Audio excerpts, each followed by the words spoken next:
অবশেষে ক্ষমা চাইলেন জয়পুরহাটের নারী ফুটবল খেলা বন্ধ করে দেয়া অভিযুক্তরা। শনিবার দুপুরে আক্কেলপুর উপজেলা পরিষদ মিলনায়তনে আয়োজিত গণশুনানি অনুষ্ঠানে ক্ষমা চান তারা।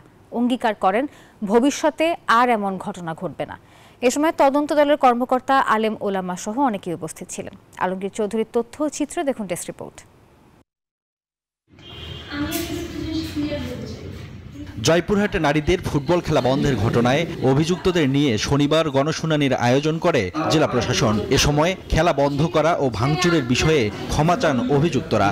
শান্তি নষ্ট হয়েছে বা দেশের ভাবমূর্তি নষ্ট হয়েছে, এর জন্য আন্তরিকভাবে আমরা দুঃখিত। ভবিষ্যতে আর এই ধরনের ঘটনা না হোক, আমরা এই শান্তি ফিরে পেতে চাই। আক্কেলপুর উপজেলার তিলকপুর উচ্চ বিদ্যালয় মাঠে নারীদের ফুটবল খেলা হওয়ার কথা ছিল গেল বুধবার, কিন্তু বাধা সাধে স্থানীয়রা। আগের দিন মঙ্গলবার বিকেলে মাঠের চারপাশে দেয়া টিনের বেড়া ভাঙচুর করে বিক্ষুব্ধ মুসল্লিরা। সেই ভিডিও ভাইরাল হয় সামাজিক যোগাযোগ মাধ্যমে। দেখা দেয় উত্তেজনা। পরে নির্ধারিত খেলা বন্ধ করে দেয় প্রশাসন।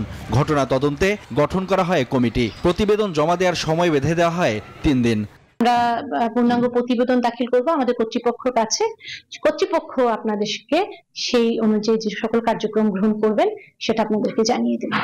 গণশুনানিতে মহিলা ও শিশু বিষয়ক মন্ত্রণালয় গঠিত তদন্ত দলের প্রধান উপসচিব দেবী চন্দ্র, মহিলা বিষয়ক অধিদপ্তরের অতিরিক্ত পরিচালক মনির হোসেন সহ অনেকে উপস্থিত ছিলেন।